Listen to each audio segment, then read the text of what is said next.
So guys, welcome back. So today I have for you a review of Arkham City. I finished the game yesterday and I have to say it was amazing. But before I get on to the review, I know I told you guys I would review the comics first, but since I finished the game, I wanted to just get it out there, my first impressions of just finishing the game and seeing how it is. I just wanted to get that out there first. So yeah, I'm going to talk to you guys first about Arkham Asylum first. So in Arkham Asylum, I have to say it was the best Batman game. It was just amazing, just straight out flat amazing. I mean, you have Kevin Conroy doing the voice of Batman, Mark Hamill doing the voice of the Joker, just all these iconic, villains and just Batman in general. And then the story was just great, having Joker taking over Arkham Asylum and Batman has to fight his way through all these different villains to get to the Joker and figure out what he's doing at the asylum. So yeah, and then basically the gameplay wise was easy. You have one button to punch, which was the square button, and you have one button to counter. And it's basically those two buttons that you would use most of the time to fight your enemies. And also you have just a whole assortment of gadgets. Like you have batarangs, remote batarangs, you had a blast gel, you had sonic batarangs, you had the grappling hook, and all these other different gadgets you could use in Batman. And it actually made you feel like you were actually Batman because you had all these different gadgets, and they also had detective mode where you could actually see where your enemies were, or it would help you locate where Commissioner Gordon was by following his what was it, the tobacco trailing or whatnot. And yeah, so that's about Arkham Asylum. Now that game was great, and it ended off just phenomenal with the battle against Batman and Joker. We always all wanted a Joker and Batman battle to the end and seeing who would win. And finally, of course, the Joker took the Titan serum and became this big gigantic monster, and Batman took him down. And then he's left, all bashed and messed up with part of his skin, not intact, just kind of you get to see these skin, pieces of his skin missing and stuff like that, which is interesting. And yeah, and then it leads off to Arkham City. Now, Arkham City, the first time I popped in the game, I was just amazed by it. So in Arkham City, you start off playing as Bruce Wayne, literally just Bruce Wayne. You don't even get into the Batman suit yet. Maybe 10 minutes into the game, you're only playing as Bruce Wayne, because Bruce Wayne is campaigning to shut down Arkham City, and Hugo Strange captures him because he's going against him. So he captures Bruce Wayne and throws him into Arkham City. Now, as he's in Arkham City, he's handcuffed. Now, you're wondering, how can you play as Bruce Wayne, Well, you're walking around, basically going into this Arkham City, and basically you're just walking in, and you have to get into a fight because a bunch of the thugs and criminals there wants to beat up Bruce Wayne, of course. So they try to, and obviously they fail, because then you can actually just shove them and knock them down and take them out and counter them, even though Bruce Wayne still has the handcuffs. And after that, you actually get to fight the Penguin, but not the Penguin. You get to fight his gang with Bruce Wayne. So he doesn't have the bat suit. You actually get to button mash your way against all these criminals with Bruce Wayne, which was really great. You get to see Bruce Wayne in action without the bat costume. So after that, of course, you get your bat costume and get ready to go into Arkham City and just figure out the story along the way. Now, I won't spoil the story for you. The ending is a surprise. There's just a really sad ending, and yeah, not someone, but a lot of people die in this game. It's interesting that a lot of people have died in this game. But yeah, also, I'll just tell you brief what happens. So after that, you go try to find the Joker and try to interrogate him to understand what this Protocol 10 is. So that you go find a Joker, and he tricks you, and of course he infects you with the Titan poison that he has in his bloodstream that's killing him at that moment. So Joker's dying because of the Titan serum, and now Batman's dying because of what the Joker has done to him. Now that's the interesting thing. Now you have to find a way to cure yourself, and that's when you progress through the story and through the amongst like all these different villains you pop up into the game. Now, comparing this to Arkham Asylum, story-wise, better. This game does better than Arkham Asylum. Arkham Asylum was a pretty good game. Saying that, it's a big deal because, you don't have much games out there that can top its predecessor, like Uncharted. Of course, Uncharted 1 was a great game, but Uncharted 2 beat it by like a long shot. It was just amazing. And I think Uncharted 3 will also, beat Uncharted 2. But getting off topic here, but also gameplay wise it's the same thing, same buttons, but you have a assortment of like takedowns. Like before you can actually like touch the square, not the square, the triangle and circle button, and you would do an immediate takedown. You can do that in the game, but also you have different takedowns. You have just so many takedowns. You can use this like spinning batarang attack to take down all enemies around you. So you would just jump up in the air and it will lock onto all your enemies and either throw batarangs and knock them out, which is really, really cool.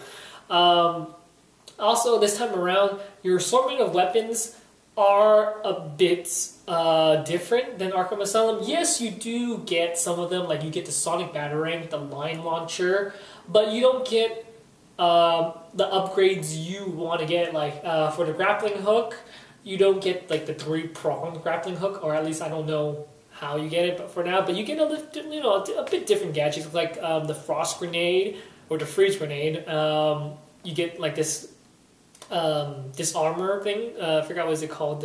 It's a really cool weapon. I really like it. You get all these different weapons in this game, which is great. And your batarang has, not your batarang, but your remote batarang has more to do and stuff like that.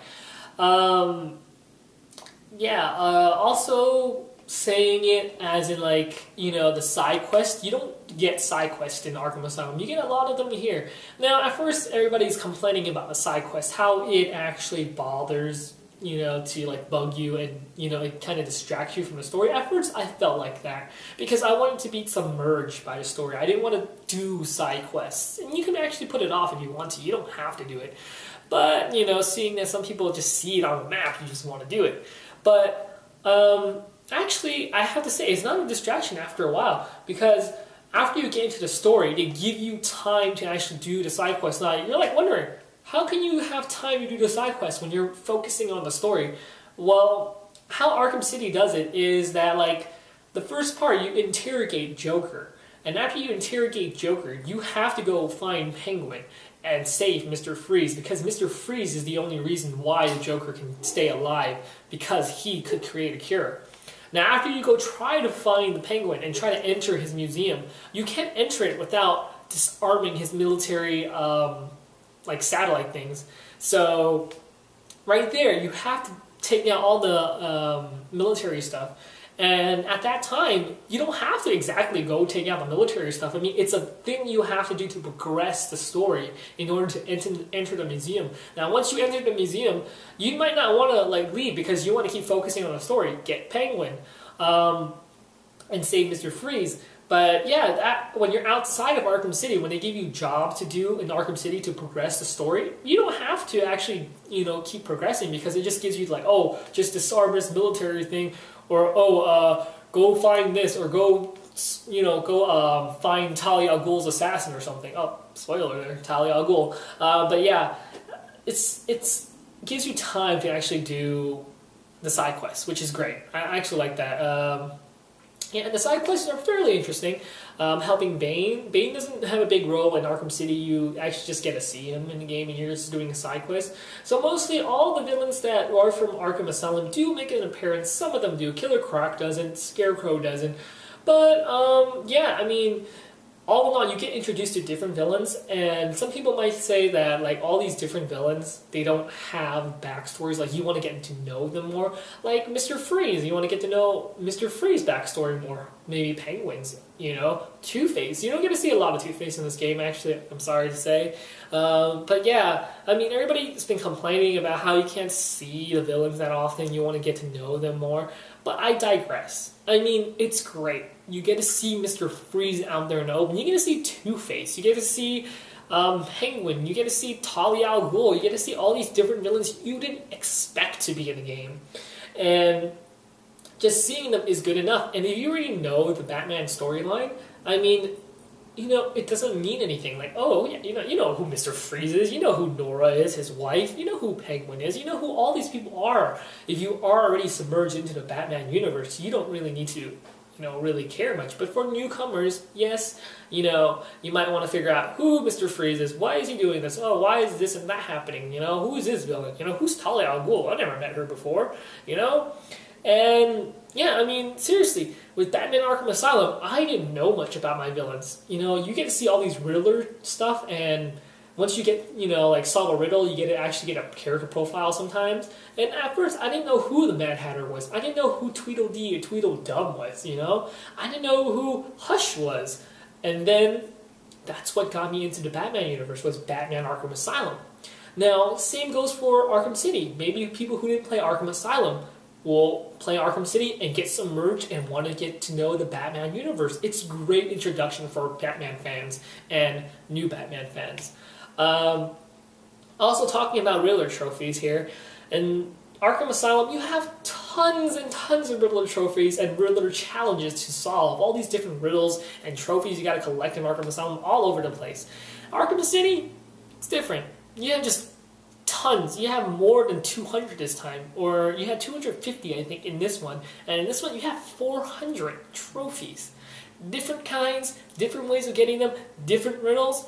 Just too much to do right here. I haven't even got half of them here. But yeah, Riddler, he makes me want to kill him. He makes me want to strangle him and beat the shit out of him, because I swear to God, his Riddler challenges and Riddler trophies is just pissing me off. There's just too many to get. But all in all, I have to say it's a very great game.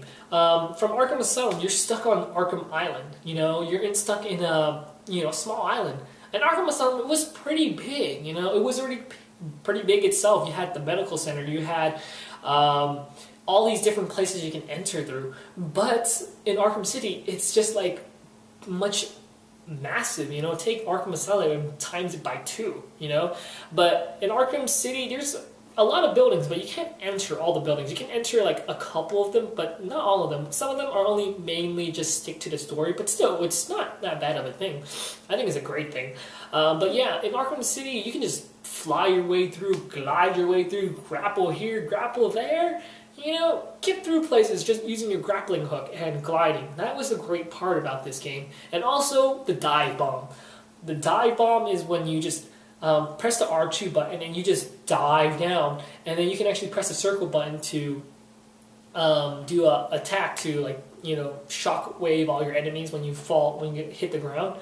And the dive bomb actually helps you create altitude, which is great, which means you don't have to touch the ground or walk to get to your places. Yeah, and also maybe the minor nitpick I have about this game is Robin. Yeah. Robin makes an appearance in this game, but it's like a tease. Like, he just appears for one scene, and that's the end of Robin. You don't hear from him anymore. He just basically, Batman tells him, "You gotta take care of Gotham. Go take care of Gotham," and that's all you gotta do. That's all you gotta see of Robin. I mean, I would love to see Robin be more developed in this game, or you get to play as him outside of Arkham City. I mean, there is challenge maps. I know that, but still, it would have been a nice touch. You get to play as Catwoman already. Oh, forgot to talk about Catwoman here. That's the one good thing about this game. You get to play as Catwoman. Now, playing as Catwoman, sorry, off topic, but playing as Catwoman is different from playing Batman. Catwoman is more agile, more fast.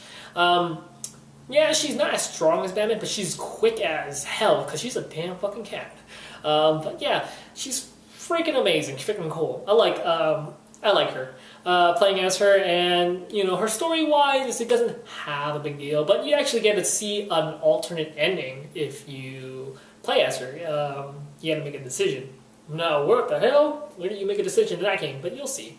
Yeah, all in all, you know, Arkham City, great, phenomenal game. Boss fights, I have to say, one of the amazingest things. I haven't talked fully about the game. I mean, I want to, but I'm trying to keep it on the down low. The boss fights are amazing. I can't tell you how good the boss fights are, but they get better and better every single time you fight a new boss.